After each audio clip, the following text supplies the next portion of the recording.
मोदी ने गारंटी दी थी कि अयोध्या में रामलला का भव्य मंदिर बनेगा। इतना जहर भरा है कि उनकी पार्टी के कुछ लोग राम मंदिर प्राण प्रतिष्ठा में आ गए तो उनको 6 साल के लिए पार्टी से निकाल दिया। जितना भाजपा का नेता अपने आप को भगवान समझ रहा है क्या, उनका विरोध कर रहे तो भगवान का विरोध हुआ। लोग सनातन धर्म के विरोधी नहीं होते तो मुझे बताइए ना कि जब इन्हीं के घटक दल, कितनी ऐसी पार्टियां हैं, आप डाउन साउथ में चले जाइए, क्या कुछ नहीं कहा गया था डीएमके के द्वारा, उनके नेताओं के द्वारा सनातन धर्म को बीमारी तक से जोड़ दिया गया था, भगवान राम के अस्तित्व को नकारा गया था। नमस्कार, मैं हूं धर्म कुमार और आप देख रहे हैं पूर्वैया टाइम्स। ये वीडियो में देखिए कि सनातन धर्म को लेकर के नेताओं के बीच में जुबानी जंग जो है छिड़ा हुआ है और ऐसे में माननीय प्रधानमंत्री जी बोले हैं कि हमने तो अयोध्या में राम मंदिर बनवाए, उद्घाटन करवाए, राम मंदिर का प्राण प्रतिष्ठा करवाए, लेकिन जो विरोधी लोग हैं जैसे कांग्रेस हो गया, आरजेडी हो गया, वो जो है सनातनी विरोधी है और तमाम ऐसी बातें जो है माननीय प्रधानमंत्री जी बोले हैं। इस पर जो है जो तेजस्वी यादव बोले हैं कि क्या भाजपा का विरोध करना जो है भगवान का विरोध करना है, राम का विरोध करना है। और मैं बता दे रहा हूं कि आप देखे होंगे कि तेजस्वी यादव जो है अपने रैली के दौरान जो है मतलब नवरात्रि का पहला दिन ही वो मछली खा रहे थे मुकेश सहनी के साथ में। इस पर भी बहुत बवाल हुआ है, तो इस पर चिराग पासवान भी क्या बोले हैं वो भी सुनिए। तो ये वीडियो को शुरू से अंत तक देखिएगा, तब आप समझिएगा कि जो है तीनों नेताओं के बीच में क्या जो है विरोधाभास हुआ है। पहले आप ये वीडियो देख लीजिए। मोदी ने गारंटी दी थी कि अयोध्या में रामलला का भव्य मंदिर बनेगा। आज अयोध्या में भव्य राम मंदिर का शिखर आसमान छू रहा है, जो 500 वर्षों में नहीं हो पाया। जिस राम मंदिर के निर्माण को रोकने की कांग्रेस और आरजेडी ने बरसों तक कोशिश की, वो राम मंदिर बनकर तैयार हो गया। और ये देखिए, चलो भाई, देशवासियों ने चंदा दिया, 1 रुपया, 5 रुपया, 500 रुपया, 1000 रुपया, देशवासियों के पैसे से राम मंदिर बना है। सरकारी तिजोरी से राम मंदिर नहीं बना है, देशवासियों ने बनाया है। इनकी क्या दुश्मनी है इस देश के लोगों से, इनकी क्या दुश्मनी है प्रभु राम से, इनकी क्या दुश्मनी है अयोध्या से, उनकी क्या दुश्मनी है हमारी विरासत से कि राम मंदिर बन गया तो बोले हम उसके प्राण प्रतिष्ठा में नहीं जाएंगे, विरोध किया।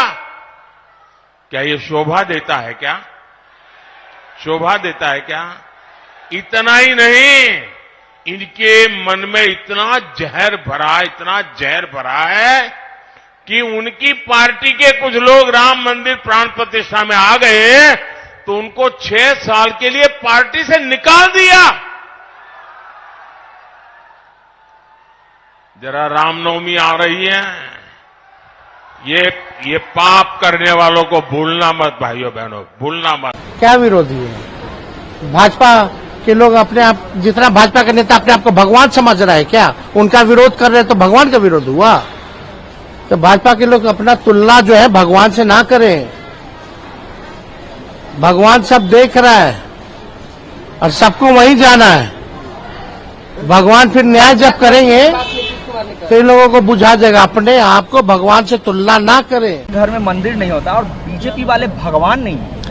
भाई अगर ये लोग सनातन धर्म के विरोधी नहीं होते तो मुझे बताइए ना कि जब इन्हीं के घटक दल, कितनी ऐसी पार्टियां हैं, आप डाउन साउथ में चले जाइए, क्या कुछ नहीं कहा गया था डीएमके के द्वारा, उनके नेताओं के द्वारा सनातन धर्म को बीमारी तक से जोड़ दिया गया था, भगवान राम के अस्तित्व को नकारा गया था। ये वही घटक दल हैं जिनके नेता अगर पहुंच गए थे अयोध्या तो उनको जवाब तलब किया गया था, उनको पार्टी से निकाल दिया गया था। तमाम बातें आज प्रधानमंत्री जी ने मंच पे बोली, तो क्या गलत बोला इन लोगों ने? जब सनातन को कोई गाली देता है आप खामोश रहते हैं, तो क्या ये मौन समर्थन नहीं है आपका? घर में बंद कमरे में पूजा करना और बाहर जाकर तुष्टीकरण की राजनीति करना, ये कहां से उचित है? और इसी के खिलाफ मेरे प्रधानमंत्री जी ने आज बोला, जो कि बिल्कुल सही है। कितने लोग हैं जो कि गए हैं अयोध्या, जो भगवान राम के दर्शन करने गए, और ये वही लोग हैं जो राम मंदिर को लेकर लगातार ये लोग तुष्टीकरण की राजनीति करते रहे। आज इन तमाम विषयों का समाधान अगर किसी ने निकाला है तो इन्हीं प्रधानमंत्री ने निकाला है। तेजस्वी यादव ने यह भी कहा है कि प्रधानमंत्री सिर्फ झूठ बोलते हैं और पिछले 10 वर्षों में उन्होंने बिहार को कुछ नहीं दिया। अगर इतना ही है तो विशेष राज्य का दर्जा क्यों तो नहीं? जिनके साथ ये सहयोगी हैं, Congress lead government for the longest time, आजादी के बाद यही लोग सत्ता में रहे, दशकों तक इनकी सरकार रही, पूर्ण बहुमत की सरकारें रही, मिलीजुली सरकारें रही। इन लोगों ने क्या कर लिया? आज जब मेरे प्रधानमंत्री बोलते हैं कि दुनिया में डंका बजता है, गलत है क्या? झुटलाएं इस बात को, बता दीजिए। यूरोप जाते हैं, ऑस्ट्रेलिया जाते हैं, न्यूजीलैंड जाते हैं, अमेरिका जाते हैं, देश का डंका बजता है कि नहीं? मुझे बता दें क्या ये बात गलत है? ये सब स्टैट्स हैं, ये सब डेटाज हैं, रिसर्च के आधार पर कही गई बातें हैं। इसको नकार के बताएं ना। आज से पहले दहाई के आंकड़े में कौन से पायदान पर हमारे देश की अर्थव्यवस्था थी? किसी को पता था? किसी को चिंता थी? आज 5वें नंबर पर देश की अर्थव्यवस्था आई है। और देश की जब अर्थव्यवस्था बढ़ती है भाई, राज्य का राजस्व बढ़ता है, उस क्षेत्र का आर्थिक विकास होता है, प्रति व्यक्ति आय में इजाफा होता है। आने वाले 5 महीनों में इसको 3रे नंबर पर लेकर जाने का लक्ष्य है। मुझे बताइए, विपक्ष के कौन से नेता, कौन से दल ने इन लक्ष्य को रखा?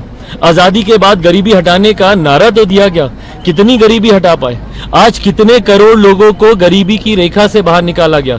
2047 में अगर भारत को विकसित राज्य बनाने का लक्ष्य मेरे प्रधानमंत्री ने रखा है तो उस दिशा में कार्य हो रहे हैं जो दिख रहे हैं। न अर्थव्यवस्था मजबूत हो रही है बल्कि सरहद से सीमाओं को भी सुरक्षित किया जा रहा है, अंतरिक्ष के माध्यम से टेक्नोलॉजी का भी इस्तेमाल किया जा रहा है। इन तमाम चीजों को जोड़कर भारत को आगे लेकर जाने का कार्य किया जा रहा है। लंबा समय इन विपक्ष के नेताओं को भी मिला था, पर देश और बिहार खासतौर पे और गरीबी में पिछड़ता गया और बदहाली में हमारा प्रदेश जाता रहा। इसके जिम्मेदार अगर ये लोग नहीं है तो और कौन है? उन्होंने तेजस्वी यादव ने करप्शन की बात की और उन्होंने ये भी कहा कि बीजेपी में, एनडीए में जो भी लोग जाते हैं वो करप्शन से क्लीन चिट हो जाते हैं और सिर्फ विपक्ष पर ही जांच एजेंसियों का कार्रवाई होती है। भाई जब ये लोग, मैं यही बोलता हूँ कि मोदी का विरोध करते करते भगवान राम का विरोध करने लगते हैं, मोदी का विरोध करते करते संवैधानिक संस्थाओं का विरोध करने लगते हैं, मोदी का विरोध करते करते लोकतंत्र के चौथे लोकतंत्र का एक मजबूत स्तंभ जुडिशरी का ये लोग विरोध करने लगते हैं। कहां तक सही है ये? अगर आप संवैधानिक संस्थाओं पर अगर आप विश्वास नहीं रखेंगे, देश के जुडिशियल सिस्टम में अगर आप विश्वास नहीं रखेंगे, मतलब इनके ऊपर कार्रवाई हो तो गलत। अगर आपने कुछ अपराध नहीं किया तो डरते क्यों हैं? क्या देश की कानून व्यवस्था पर इन लोगों को विश्वास नहीं है? क्या देश के जुडिशियल सिस्टम पर इन लोगों को विश्वास नहीं है? ईडी, सीबीआई को तो आप लोग नकारते आए ही हैं अभी तक। पर यह बात भी याद रखने की जरूरत है कि सबसे पहले अगर किसी ने, और वो भी उसी संस्थान से जुड़े हुए एक बड़े अधिकारी ने, अगर किसी ने सीबीआई को केंद्र सरकार का तोता कहा था तो वो यूपीए की सरकार में ही कहा गया था, जिसका प्रतिनिधित्व, जिसको लीड कांग्रेस कर रही थी। तो जवाब दें ये लोग अगर इन संस्थाओं पे इनको विश्वास नहीं है। परिवारवाद को लेकर भी बार बार सवाल उठ रहे हैं और आपके जीजा को लेकर भी सवाल उठ रहे हैं कि वो मेहमान हैं, प्रधानमंत्री क्यों नहीं परिवारवाद पे बोल भाई रहे हैं? परिवारवाद की परिभाषा मैं चाहता हूं विपक्ष के तमाम नेता सुन ले। मेरे प्रधानमंत्री जी ने उस दिन सदन में, लोकसभा के अंदर इस बात को बहुत कैटेगोरिकली उन्होंने क्लैरिफाई किया था कि क्या है परिवारवाद। और मैं भी मानता हूं बड़े व्यक्तित्व का सुपुत्र या सुपुत्री होना आपका सौभाग्य हो सकता है, आपकी काबिलियत नहीं। सौभाग्य आपको मौका देता है, बट काबिलियत ही आपको विजय रथ पर सवार कर कर अपनी मंजिल तक लेकर जाएगी। इन्हीं के परिवार के, राजद के ही कितने परिवार के लोग ऐसे हैं जो चुनाव लड़े पर जीत नहीं पाए। क्यों? क्योंकि जनता ने उनको नकार दिया।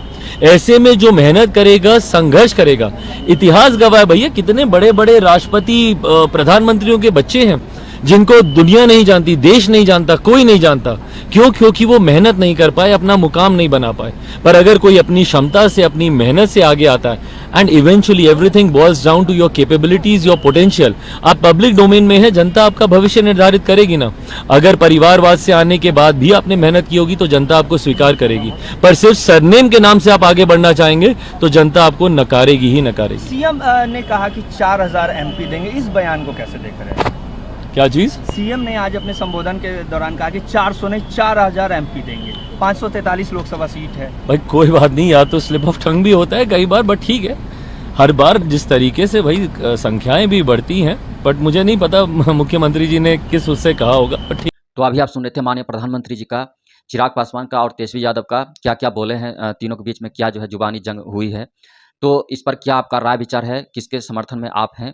अगर आप जो है सनातनी हैं तो आप मेरे चैनल को सब्सक्राइब कर दीजिएगा, वीडियो को लाइक कर दीजिए। इसी तरह का न्यूज़ देखने के लिए, इसी तरह का वीडियो देखने के लिए, इसी तरह का खबर पाने के लिए मेरे चैनल को सब्सक्राइब कर लीजिए। आपसे निवेदन है, प्लीज़ जो वीडियो देखते हैं अगर सब्सक्राइब नहीं किए हैं प्लीज़ सब्सक्राइब कर लीजिए। और मैं आगे जो भी और भी पब्लिक जो सर्वे है मैं आपको दिखाऊंगा और बहुत जल्द ही उस तरह का मैं वीडियो आप लोग के सामने मैं पेश करूंगा। तो आप लोग से विनती है, प्लीज़ सब्सक्राइब कर लीजिए मेरे चैनल।